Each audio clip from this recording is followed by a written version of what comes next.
Olá, queridos amigos, meu nome é Larissa Chaves e estou passando aqui para convidá-los para um evento nos dias 14, 15 e 16 de fevereiro, os dias de carnaval. Vai ser um evento online, mas é necessário fazer a inscrição, tem uma quantidade limitada de vagas. Esse evento está sendo organizado, essa jornada de estudos espíritas, pelo Centro Espírita Irmã Rosa. E não apenas eu estarei com vocês, mas também o querido amigo Rafael Siqueira e a Rosália Romão. Nós teremos cada dia um de nós fazendo um estudo, vai ter momentos de leitura em grupo, de perguntas.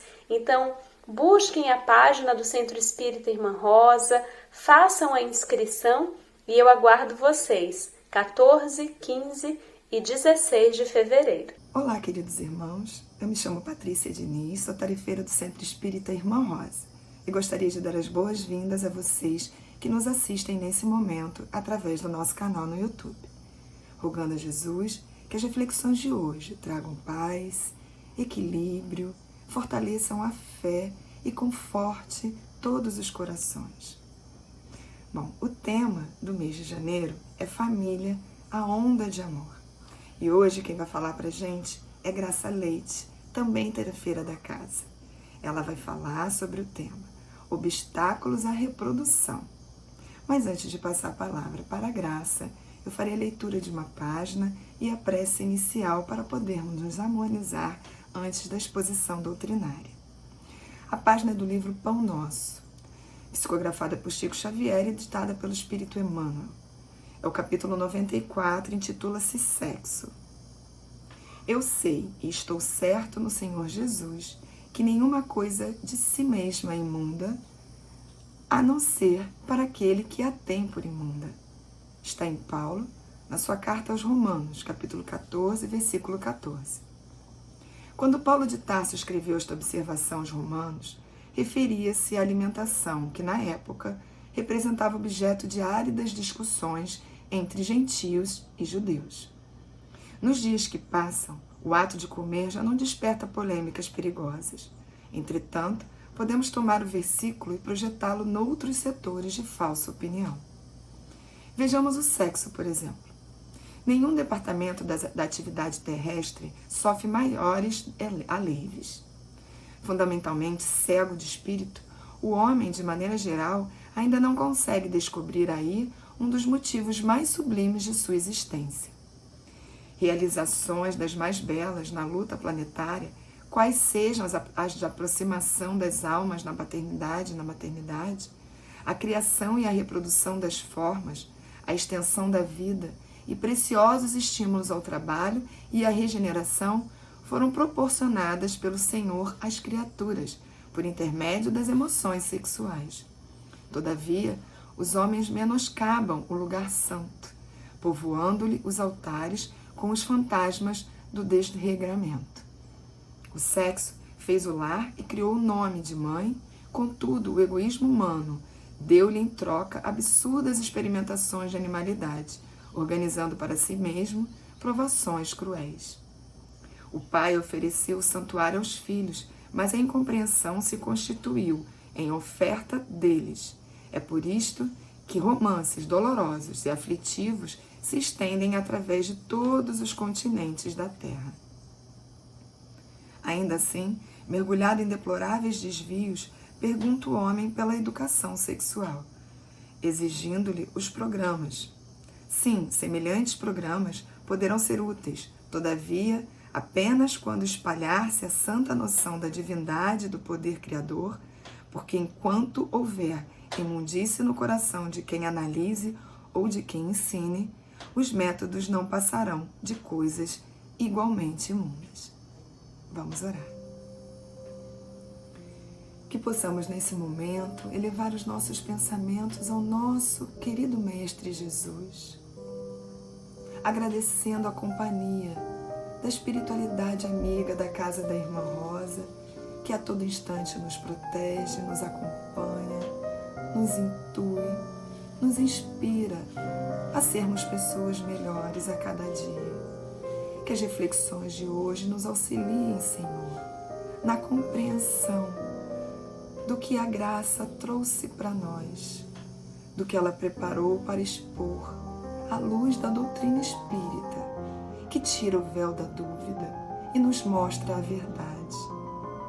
Que a sua luz resplandecente recaia sobre todos os lares, sobre todos os corações aflitos ou em dúvida, clareando nossa jornada, o nosso caminho, para que possamos ascender na escala evolutiva, Senhor, para que possamos seguir esta jornada, superando cada obstáculo, fortes com o aprendizado de seus ensinamentos.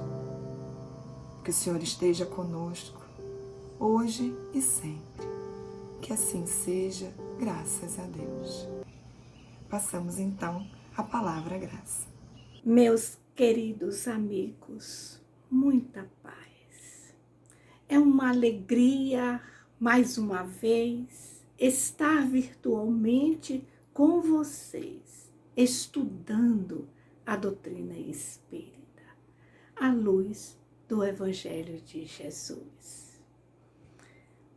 Uma clínica de reprodução assistida, ela não oferece somente as técnicas relacionadas à fertilização in vitro ou o congelamento de ovos. Uma clínica como esta, ela dispõe de uma equipe multidisciplinar, de médicos de várias especialidades. Entre estes, chama a atenção o geneticista, que vai fazer o diagnóstico e o aconselhamento genético. Dr.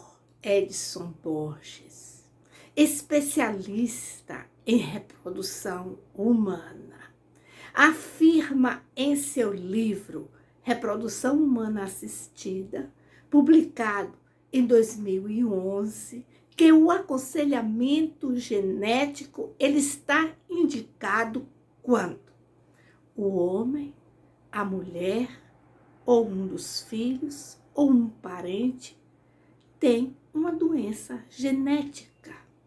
Quando a mulher sofreu vários abortos, ou quando a mulher se submeteu à quimioterapia, ou quando o casal, ou o homem ou a mulher, se submeteu a uma substância tóxica ou radioativa.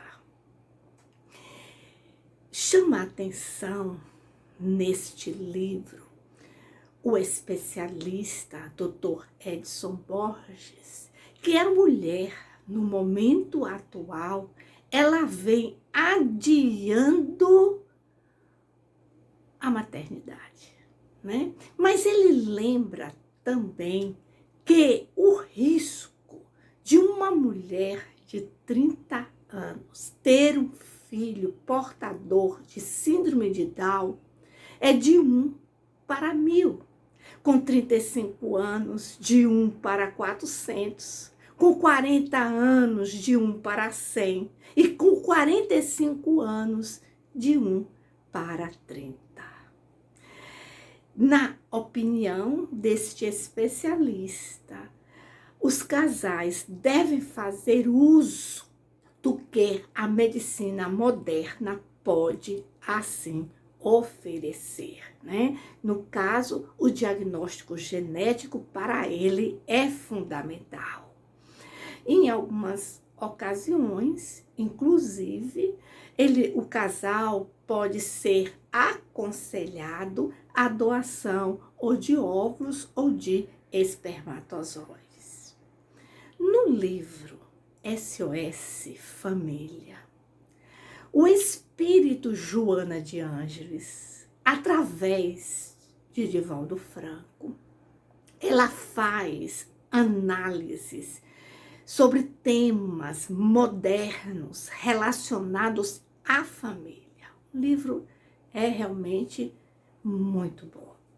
E no capítulo 7, A mentora nos chama a atenção que argumentos atuais de caráter sociológico, demográfico, econômico, ecológico, em algumas culturas, têm inclusive orientado a esterilização de casais com 2 filhos. Mas lembra a mentora Joana de Ângeles que este é um problema de alta magnitude e que deve ser avaliado com prudência à luz do Evangelho de Jesus. Motivado por estas reflexões iniciais, eu me fiz um questionamento. Como conciliar o controle da natalidade com o planejamento reencarnatório? O que dizem os espíritos, benfeitores da humanidade, em relação aos obstáculos à reprodução? Então, o nosso convite é fazer reflexões com o objetivo de responder a estes 2 questionamentos. Iniciamos lembrando que as experiências encarnatórias, nas experiências encarnatórias, não existe improvisações. Existe sim um planejamento baseado na justiça divina, baseado na moral, baseado na ética, que tem como objetivo conduzir o ser reencarnante em direção à condição de espírito bem-aventurado. Aqui eu lembro que neste planejamento se determina os espíritos que estão envolvidos. E neste planejamento também se determinam as características do espírito reencarnante. Mas como todo planejamento, inclusive a nível físico, ele é flexível, de acordo com as nossas escolhas, ou seja, de acordo com a utilização do nosso livre-arbítrio.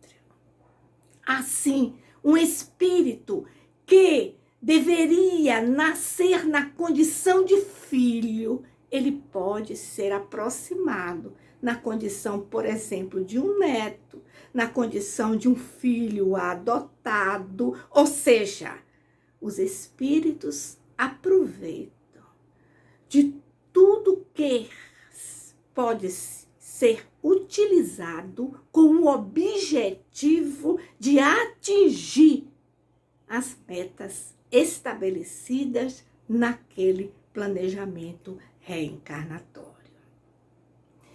A rigor, de uma forma muito rígida, não deveria haver controle de natalidade. A rigor, não, para atender, claro, o planejamento reencarnatório.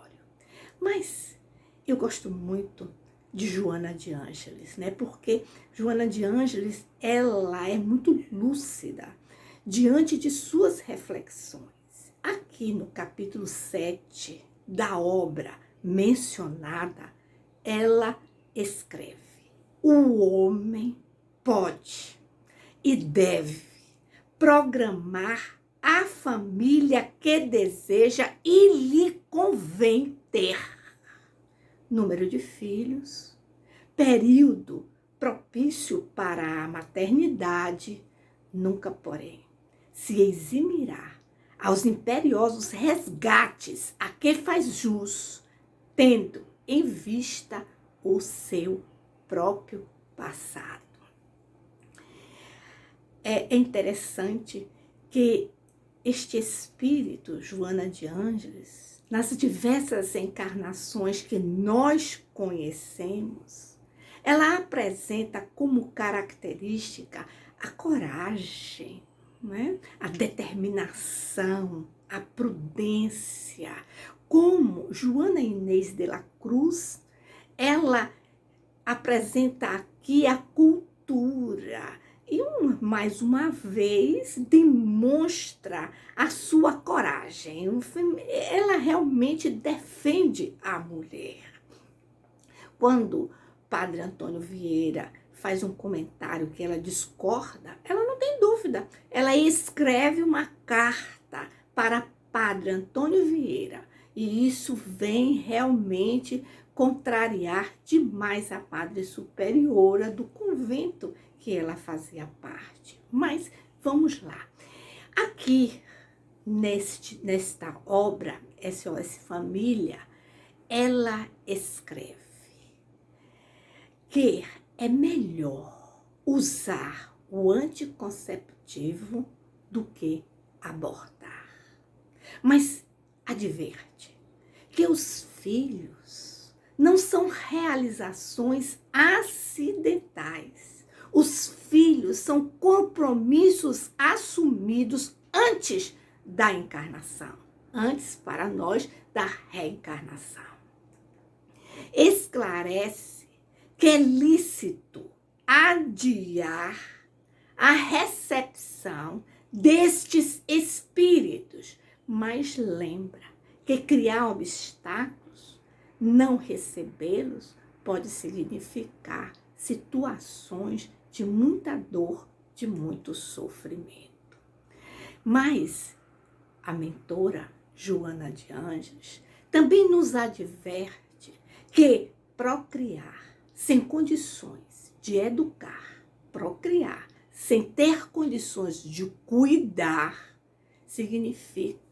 significa condenar aquele espírito reencarnante na condição de filho a um futuro mal aventurado. Mas vamos consultar o Livro dos Espíritos. Na questão 693, onde o mestre lionês Kardec, ele questiona aos espíritos. São contrários à lei da natureza, às leis e os costumes humanos que têm por fim ou por efeito criar obstáculos à reprodução? E os espíritos respondem: tudo o que embaraça, tudo o que dificulta a natureza em sua marcha é contrário à lei geral. Esta afirmativa, ela merece uma reflexão. E além da interpretação literal, eu aqui senti a necessidade de observar o que a Federação Espírita interpreta em relação a esta questão. E consultei o material do ESD, Estudo Sistemático da Doutrina Espírita, que foi atualizado em 2019. Né? Aqui no tomo 2, a Federação Espírita, então, escreve: são contrários à lei da natureza, às leis e os costumes humanos que, efetivamente, têm por fim ou por efeito criar obstáculos à reprodução, porque, sendo contrários à lei geral, embaraçam a natureza em sua marcha. Em outras palavras, podemos assim dizer que desde que os obstáculos à reprodução não vá ferir a ética e a moral, eles podem ser utilizados. Isso conforme as reflexões da Federação Espírita Brasileira no material citado em relação, claro, a esta questão. Mas lembra aqui os autores que existem que essas situações são situações específicas que merecem uma reflexão criteriosa, merecem a consulta a especialista, merece aqui o diálogo entre os casais. E eu aqui lembro que se o casal tem dúvida acerca da posição da doutrina espírita, deve procurar no centro espírita o atendimento fraterno, para que colaboradores do centro espírita lhe tirem as dúvidas de acordo, claro, com a doutrina espírita. Aqui eu lembro que cada caso é um caso e que nós, claro, não podemos assim generalizar. Mas vamos voltar ao Livro dos Espíritos.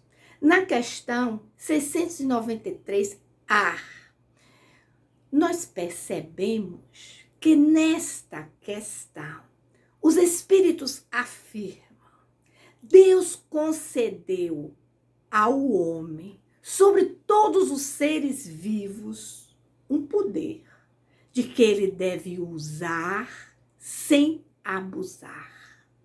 Pode, pois, regular a reprodução de acordo com as necessidades.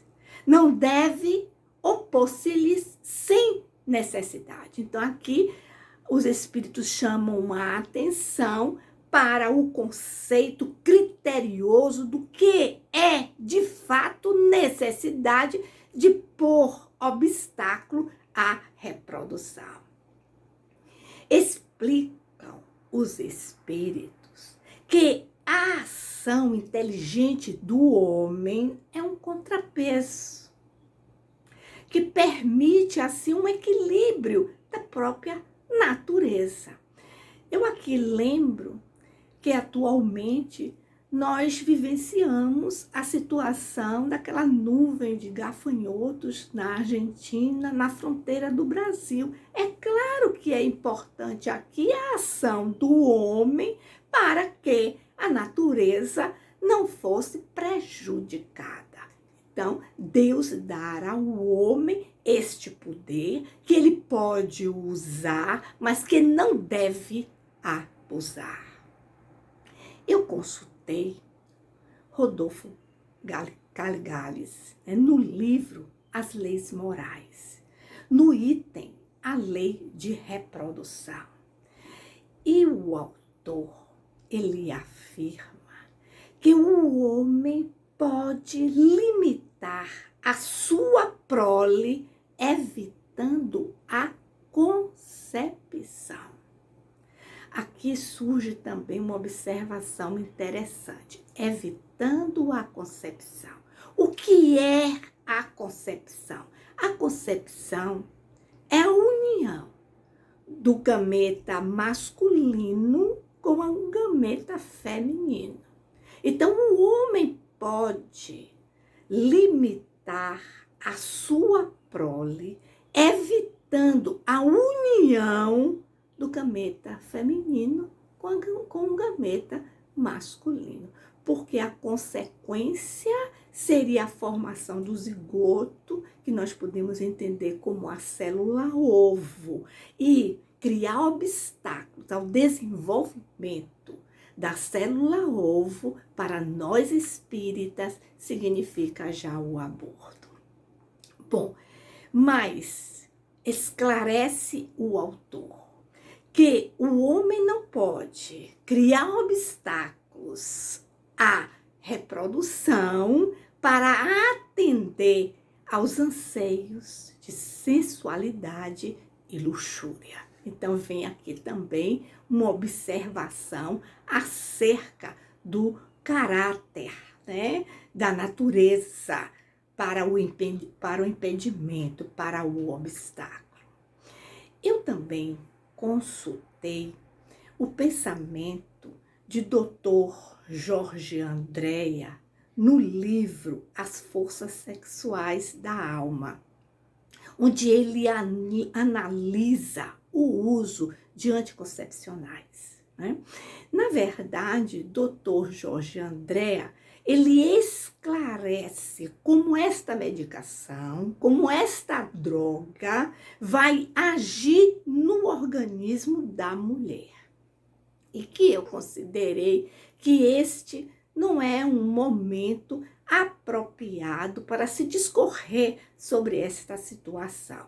Então eu resumi dizendo assim: haverá uma inibição de hormônios liberados pela hipófise e, consequentemente, não existirá a ovulação. Ou seja, aqui a mulher não vai oferecer o gameta feminino, o óvulo, e, consequentemente, não vai existir a ovulação, não vai existir a fecundação, a concepção.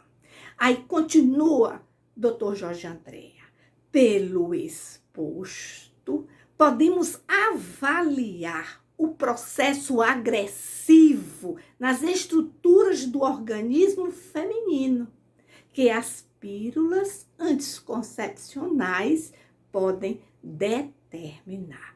E que eu também, neste momento, considerei que não era apropriado falar sobre as consequências do uso abusivo da pílula anticoncepcional. Mas Dr. Jorge Andréa, ele faz uma observação que eu achei muito interessante. Ele lembra que se a utilização desta medicação fere a moral e a ética, haverá consequências nos campos perispirituais e que nós ainda não temos condições de avaliar as consequências aqui a nível perispiritual. Então, mais uma vez, os autores chamam a atenção da intenção na utilização deste obstáculo à reprodução. É importante aqui não ferir a posição ética e moral. Mas eu gostaria também de lembrar, neste momento, um diálogo entre o instrutor Silas e Hilário, aquele companheiro de André Luiz no livro Ação e Reação. Neste diálogo, Hilário questiona ao instrutor Silas o que ele poderia pensar dos casais respeitáveis, dignos, mas que, no entanto, adotam como rotina, de uma forma sistemática, o uso dos anticoncepcionais. Diz André Luiz que o instrutor Silas, ele sorriu de forma estranha.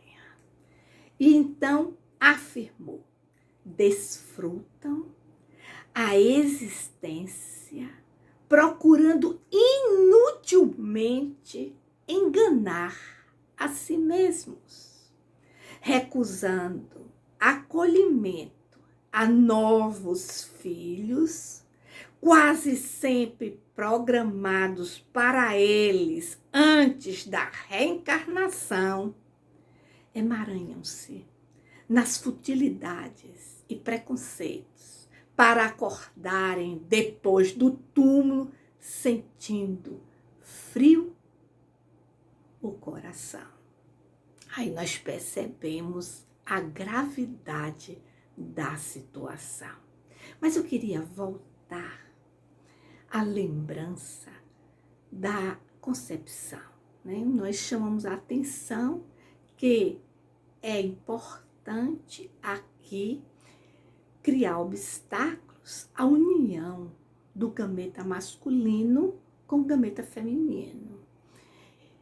Eu aqui lembro a questão 344 do Livro dos Espíritos, onde os abnegados espíritos, eles nos chamam a atenção, nos ensinam que a união da alma com o corpo, ela se inicia no momento da concepção, no momento da união do gameta masculino com o gameta feminino.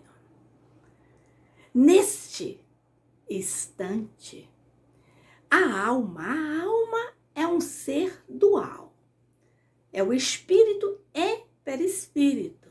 Não se pode conceber o espírito sem o perispírito. Então, conforme a Gênese, neste instante há um laço fluídico, ou seja, uma expansão do perispírito que vai ligar o espírito reencarnante com o corpo em formação. Então, ali na célula ovo, há uma ligação com o espírito reencarnante. Mas vamos voltar a consultar o livro SOS Família, onde a mentora Joana de Ângeles afirma: o uso de anticonceptivos como a implantação no útero de dispositivos anticoncepcionais, ou seja, aqui está se referindo ao DIU. E aqui eu abro um parêntese para lembrar que existem vários tipos de DIU. Existe aquele dispositivo que evita realmente a união do espermatozoide com o óvulo. Mas existem dispositivos mais precisos, né? Em que a margem de confiança é maior, em que quando há a união do espermatozoide com o óvulo, ele vai impedir que o resultado desta união vá se implantar na parede do útero. Ele impede a nidação. Então, esse tipo de dispositivo é abortífero. Então, é importante, ao procurar um especialista para indicar um método, questionar sobre a sua ação, como é que ele age, para então saber escolher o dispositivo. Pode ser um dispositivo menos seguro, né? Mas que não vá ferir aos princípios, aos postulados da doutrina espírita, do Evangelho de Jesus, mesmo quando considerado legal, higiênico, necessita possuir caráter moral a fim de se evitarem danos de variada consequência ética. Bom, eu gostaria de caminhar para a finalização das nossas reflexões, consultando aqui a Associação Médico Espírita do Brasil, que elaborou um documento, e este documento, no dia 21 de junho de 2003, ele foi apresentado no 2º Encontro Internacional de Médicos Espíritas. E neste documento nós vamos ler: fica considerado os direitos do embrião, desde o encontro dos gametas masculino e feminino. Somos favoráveis apenas a métodos anticoncepcionais capazes de impedir a fecundação. Somos contrários a qualquer método que interrompa ou dificulte o desenvolvimento do embrião. Realmente, esta observação, esta orientação da AME Brasil, ela vai resumir todas as nossas reflexões neste momento. O ponto final. O ponto final aqui fica no encontro de Jesus com o doutor da lei, Nicodemos, que é transcrito pelo evangelista João, onde Jesus diz a Nicodemos: ninguém entrará no reino dos céus se não nascer de novo. Ninguém vai atingir a condição de espírito bem-aventurado se não passar pelas experiências reencarnatórias. Mas a doutrina espírita, ela estabelece nascer, morrer, renascer ainda e progredir sempre. Tal é a lei. Fora da caridade não há salvação. Meus amigos, muito obrigado por terem me ouvido. Agradecemos ao Pai Celestial por esta oportunidade abençoada de estudar o Evangelho de Jesus à luz da doutrina espírita. A seguir, a nossa amiga, companheira Maria Alice, ela vai proferir a prece final e fluidificação das águas. Muita paz para todos. Hoje, meus irmãos, com o coração imbuído no sentimento da gratidão, fechando os nossos olhos, entrando em conexão com o nosso Pai Maior, vamos agradecer a vida que nos é ofertada todos os dias quando acordamos, agradecer ao planeta Terra, escola de almas, onde aprendemos a ser melhores em sentimentos e ações, escola que nos ensina a cultivar o amor verdadeiro, o amor ao próximo. E cada um de nós, permanecendo nesta atmosfera de paz que vivenciamos agora, pedimos, ó Pai amado, que proteja com sua luz radiosa o planeta Terra, nossa casa.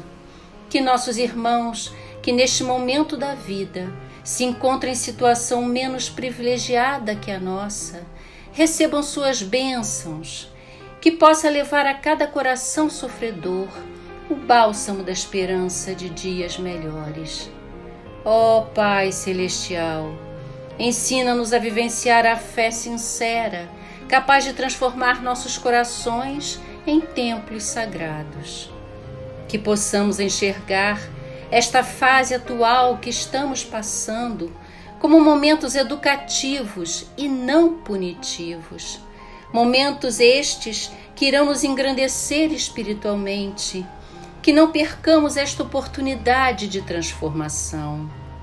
Ajude-nos a fortalecer nossa fé na verdade, no amor, permanecendo no caminho da luz. Pedimos aos Espíritos do Alto aqui presentes que derramem sobre os nossos lares e nossas águas fluidos benfazejos que servirão como lenitivo para as nossas dores e sofrimentos.